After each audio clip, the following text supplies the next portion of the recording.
Wife ಮನೆಯವ್ರು ಕಾಲ್ ಮಾಡಿದ್ರಾ ಇಷ್ಟೆಲ್ಲ ಅವಾಂತರ ಆದ್ಮೇಲೆ?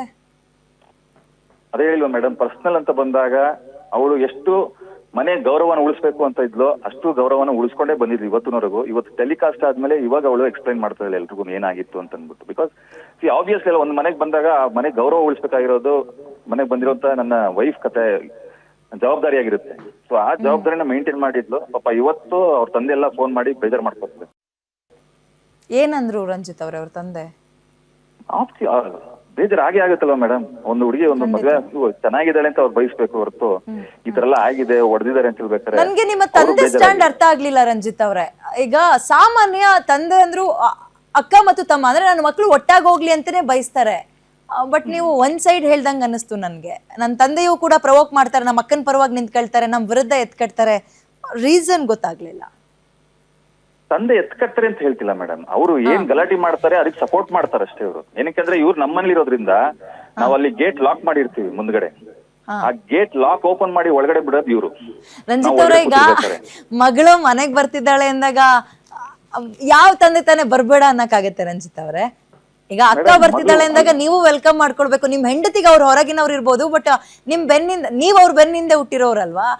ಅದ್ ಹೆಂಗ ಅಪ್ಪ ಮಗ್ಳನ್ ಮನೆಯಿಂದ ಹೊರಗೆ ಇರ್ಲಿ ಅಂತ ಲಾಕ್ ಮಾಡಕ್ಕಾಗತ್ತೆ? ಸಹಜ ಬಾಗ್ಲು ತೆಗೆದು ಒಳಗ್ ಬಂದ್ ಕರಿಯೋದಲ್ವಾ? ಅಲ್ಲ, ನೀವು ಇಷ್ಟ ಹೇಳಿದ್ರಲ್ವಾ, ನನಗೂ ಅರ್ಥ ಆಗುತ್ತೆ. ಇವಾಗ ಅದೇ ತಂದೆ ಹೇಳ್ಬೋದಿತ್ತಲ್ಲ, ಸಿವಿಲ್ ಕೋರ್ಟ್ ಯಾಕಮ್ಮ ಹೋಗ್ತಿದ್ಯಾ, ಲಾಯರ್ ನೋಟಿಸ್ ಏನಕ್ಕಮ್ಮ ಕಳಿಸ್ತಿದ್ಯಾ, ಬಾ ಬನ್ನಿ ಕೂತ್ಕೊಳ್ಳಿ ಮಾತಾಡೋಣ. ಇದನ್ನ ಯಾವತ್ತಾದ್ರೂ ಮಾಡಿದಾರ ಮೇಡಮ್ ಇವರು? ಅದೇ ಯಾಕೆ ಮಾಡ್ಲಿಲ್ಲ ನಿಮ್ ತಂದೆ ಕೆಲ್ಸ ಯಾಕೆ ಮಾಡ್ಲಿಲ್ಲ ಅನ್ನೋದೇ ನನ್ ಪ್ರಶ್ನೆ. ಅದನ್ನ ಹೇಳಿದ್ದಲ್ಲ ಅಲ್ವಾ, ಅವ್ರು ಸಪೋರ್ಟ್ ಮಾಡ್ತಿದಾರೆ ಅನ್ಬೇಕಾದ್ರೆ ಅದು ಅವ್ರ ಗೋಡೆ ಅವ್ರ ವ್ಯೂ ಆಫ್ ಮೈಂಡ್ ಬೇರೆ ತರ ಇರುತ್ತೆ. ಇವಾಗ ನಾನ್ ಕೇಳಕ್ ಹೋದಾಗ ನಿನ್ನ ಹತ್ರ ನನ್ ಹತ್ರ ಮಾತಾಡಕ್ಕೆ ಬರ್ಬೇಡ ಕಣೋ ಅಂತಾರೆ. ಸರಿ ಆಯ್ತು, ನನ್ ಪಾಡಿಗೆ ನಾನು ಸುಮ್ನೆ ಇರ್ತೀನಿ. ಇವಾಗ ಆ ಲೀಗಲ್ ನೋಟಿಸ್ ಎಲ್ಲ ಕಳ್ಸಾದ್ಮೇಲೆ ನಾನು ಅದಕ್ಕೆ ರಿಪ್ಲೈ ಕೊಟ್ಟ ಮೇಲೆ ಸ್ಟೇಷನ್ಗೆ ಹೋದ್ಮೇಲೆ ಅಲ್ಲಿ ಸ್ಟೇಷನ್ ಹೇಳ್ ಕಳ್ಸಿದಾರೆ, ನೀವು ಮನೆ ಒಳಗೆ ಹೋಗೋ ಆಗಿಲ್ಲ, ನಿಮ್ಮ ತಂದೆನ ಬೇಕಾದ್ರೆ ನಿಮ್ಮ ಮನೆಗೆ ಕರ್ಸ್ಕೊಳ್ಳಿ, ಊಟ ಹಾಕ್ತೀರಾ, ತಿಂಡಿ ಸ್ಟೇಷನ್ ಅಲ್ಲಿ ಕ್ಲಿಯರ್ ಆಗುವಂತ ಸುದ್ದಿನೇ ಅಲ್ಲ ಇದು. ಏನಿದ್ರು ಸಿವಿಲ್ ಮ್ಯಾಟರ್ ಕೋರ್ಟ್ ಅಲ್ಲೇ ಹೋಗ್ಬೇಕು. ಸ್ಟೇಷನ್ ಅವ್ರು ಇದಕ್ಕೆ ಎಂಟ್ರಿ ಆಗಕ್ ಆಗದೇ ಇಲ್ಲ.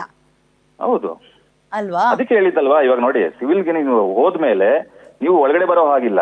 ನೀವು ಡೈರೆಕ್ಟ್ ಆಗಿ ಕೋರ್ಟ್ಗೆ ಹೋಗಿ ಕೋರ್ಟ್ ಮೂಲಕ ನೀವು ಮನೆ ತಗೊಳ್ಳಿ, ಆರಾಮಾಗಿ ನಾನು ಹೊರಗಡೆ ಹೋಗ್ತೀನಿ. ಸೊ ಅಕ್ಕಂಗೂ ತಮ್ಮನಿಗೂ ಆಗದೇ ಇಲ್ಲ ಅಂತ ಬಂದಿದ್ ಯಾವಾಗಿಂದ? ನಿಮ್ ಮದ್ವೆ ಆದ್ಮೇಲೆನೆ ಹಾಗಾದ್ರೆ? ಅಲ್ಲಿ ತನಕ ಚೆನ್ನಾಗೇ ಇದ್ರಿ ನೀವು? ಹೌದೌದೌದು. ಸೊ ನಿಮ್ ಮನೆಗೆ ಇನ್ನೊಂದ್ ಹೆಣ್ಣು ಬಂದ ಮೇಲೆ ನಿಮ್ಗಳ ಮಧ್ಯ ಬಿರುಕು ಶುರುವಾಯ್ತು? ಹೌದು. ಬಟ್ ನೀವ್ ಅದನ್ನ ಮಧ್ಯದಲ್ಲಿ ನಿಂತ್ಕೊಂಡು ತಮ್ಮನಾಗಿ ಒಂದ್ ಕಡೆ ಮತ್ತೊಂದ್ ಕಡೆ ಗಂಡನಾಗಿ ನಿಭಾಯಿಸ್ಬೇಕಿತ್ತು. ನೀವು ಒಂದ್ ಸೈಡ್ ನಿಂತ್ಕೊಂಡಿದ್ದು ಬಹುಶಃ ಎಲ್ಲೋ ನಿಮ್ ಅಕ್ಕಂದ್ರಿಗೆ ಅದು ತಡ್ಕೊಳಕ್ ಆಗ್ಲಿಲ್ವಾ? ಪೊಸೆಸಿವ್ನೆಸ್ ಸ್ವಲ್ಪ ಜಾಸ್ತಿ ಆಯ್ತಾ ಅಂತ ಅಭಿಪ್ರಾಯ ಅಷ್ಟೇ. ನಾವು ಕನ್ಕ್ಲೂಷನ್ ಕೊಡ್ತಾ ಇಲ್ಲ. ಒಂದ್ ಹೇಳ್ತಿರೋದೇನಂದ್ರೆ, ಪೊಸೆಸಿವ್ ಅನ್ನೋದಕ್ಕಿಂತ ಪೊಸೆಸಿವ್ ಒಂದ್ ರೀಸನ್ ಇದ್ದೇ ಇರ್ಬೋದು, ಇಲ್ಲ ಅಂತ ಹೇಳಲ್ಲ. ಏನಕ್ಕಂದ್ರೆ ಇಷ್ಟು ದಿವಸ ನನ್ನ ತಮ್ಮ ನನ್ನ ಜೊತೆಲಿದ್ದ, ಈಗ ದೊಡ್ಡ ಸೆಲೆಬ್ರಿಟಿ ಆಗಿದ ತಕ್ಷಣ, ದೊಡ್ಡ ಹೆಸರಾಗಿದ ತಕ್ಷಣ ಅವನು ಇವಾಗ ಮದ್ವೆ ಆದ, ಯಾವಾಗ್ಲೂ ಹೆಂಡತಿ ಜೊತೆ ಓಡಾಡ್ತಿರ್ತಾನೆ. ಅದು ಪೊಸೆಸಿವ್ನೆಸ್ ಬಂದೇ ಬರುತ್ತೆ, ಇಲ್ಲ ಅಂತ ಹೇಳಲ್ಲ. ಬಟ್ ಇಷ್ಟು ದೊಡ್ಡ ಮಟ್ಟಿಗೆ ತಗೊಂಡೋಗುವಂತ ನೆಸೆಸಿಟೀಸ್ ಇಲ್ಲ. ಕೂತ್ ಮಾತಾಡುವಂತದ್ದು ಇದು. ಎಲ್ಲೋ ತಗೊಂಡೋಗಿ ಎಲ್ಲೋ ಕೋಟಲ್ ಮಾಡ್ಬೇಕು ಅನ್ನೋದಲ್ಲ. ಮದ್ವೆಲೆಲ್ಲ ಚೆನ್ನಾಗೇ ಇದ್ರ? ಅಕ್ಕಂದ್ರೆಲ್ಲ ಮುಂದೆ ನಿಂತ್ಕೊಂಡು ಮದ್ವೆ ಮಾಡ್ಕೊಟ್ಟಿದ್ದು ಇದೆಲ್ಲವೂ ಚೆನ್ನಾಗೇ ಇತ್ತಾ? ಇದೆಲ್ಲ ಚೆನ್ನಾಗೇ ಇತ್ತಲ್ಲ ಮೇಡಮ್. ಅದಕ್ಕೂ ಮದ್ವೆಗೆ ಮುಂಚೆ ಎಲ್ಲ ಚೆನ್ನಾಗೇ ಇತ್ತು. ಮದ್ವೆ ಆಗಿದ್ದು ಬರೀ 15-20 ದಿವಸಕ್ಕೆಲ್ಲ ಏನಕ್ಕೆ ಪ್ರಾಬ್ಲಮ್ ಕ್ರಿಯೇಟ್ ಮಾಡ್ತಾರೆ?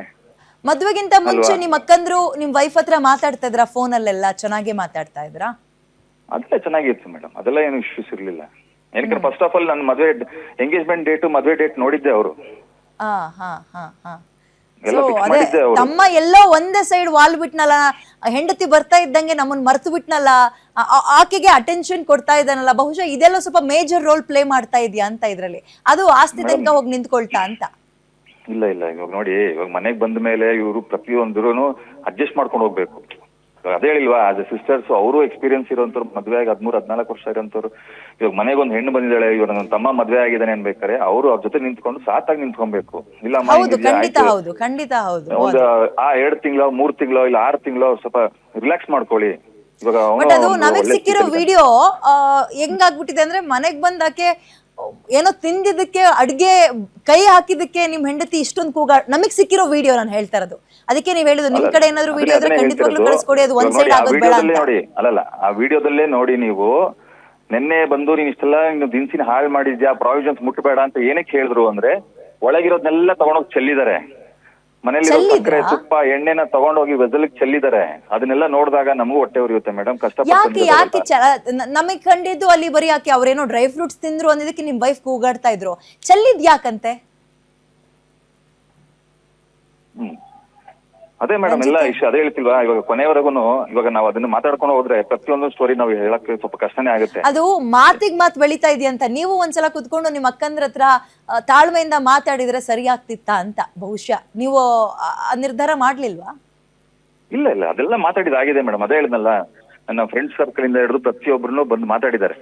ಅವರಲ್ಲ, ನೀವು ಕುತ್ಕೊಂಡು ನಿಮ್ ಫ್ರೆಂಡ್ಸ್ ಮಾತಾಡೋದಕ್ಕೂ ನಾವುಗಳು ಮಾತಾಡೋದಕ್ಕೂ ನೀವೇ ನಿಮ್ಮ ಅಕ್ಕನ ಹತ್ರ, ಯಾಕಂದ್ರೆ ನಿಮ್ಮ ಅಕ್ಕ ಏನು ಎತ್ತ ಅನ್ನೋದೆಲ್ಲ ನಿಮಗೆ ಚೆನ್ನಾಗಿ ಗೊತ್ತಿರುತ್ತೆ. ನಮ್ಮ ಅಕ್ಕನ್ಗೆ ಈ ವಿಚಾರ ಮಾತಾಡಿದ್ರೆ ಟ್ರಿಗರ್ ಆಗುತ್ತೆ, ನಮ್ಮ ಅಕ್ಕನ ಹತ್ರ ಇದನ್ನ ಮಾತಾಡಿದ್ರೆ ಅವಳು ತಣ್ಣಗಿರ್ತಾಳೆ, ನಮ್ಮ ಅಕ್ಕನ ಇದನ್ನ ಮಾತಾಡಿ ಪುಸ್ಲಾಯಿಸ್ಬೋದು. ಇದು ಸಾಮಾನ್ಯ ಅಣ್ಣಂದ್ರಿಗೆ ತಮ್ಮಂದ್ರಿಗೆ ಗೊತ್ತಿರುತ್ತೆ ಮನೆ ಹೆಣ್ಮಕ್ಳು ಬಗ್ಗೆ. ನೀವು ತಾಳ್ಮೆಯಿಂದ ಕುತ್ಕೊಂಡು ಬಗೆಹರಿಸ್ಕೊಳ್ಬೋದಿತ್ತಾ ಅಂತ. ಇಲ್ಲ ಇಲ್ಲ ಮೇಡಮ್, ಅದೇ ಹೇಳಿಲ್ವಾ ಮೇಡಮ್, ನೀವು ಬಗೆಹರಿಸ್ಕೊಬೇಕು ಅಂದ್ರೂ ಕೂತ್ಕೊಂಡು ಮಾತಾಡಿದೆಲ್ಲ ಆಗಿ ಬಗೆಹರಿಸ್ಕೊಳಕ್ಕೆ ರೆಡಿ ಆಗದೇ ಇಲ್ಲ ಅನ್ನೋ ಟೈಮ್ ಬಂದಾಗ್ಲೇ ನಮ್ಗೆ ಇವಾಗ ಪ್ರಾಬ್ಲಮ್ಗಳು ಶುರು ಆಗ್ತಿರೋದು. ಏನಕ್ಕೆ ಅಂದ್ರೆ ನೋಡಿ, ಪ್ರತಿಯೊಂದು ಟೂ ಅರ್ಲಿ ರಂಜಿತ್ ಅವ್ರೆ, ಬಂದಿದ್ 2 ತಿಂಗಳಿಗೆ ಅಂದ ತಕ್ಷಣ ಹೆಂಗಾಗತ್ ಗೊತ್ತಾ, ಬೇರೆದೇನು ಯೋಚನೆ ಮಾಡಲ್ಲ ಜನ, ನಿಮ್ ಹೆಂಡತಿ ಬಗ್ಗೆ ಮಾತಾಡ್ತಾರೆ.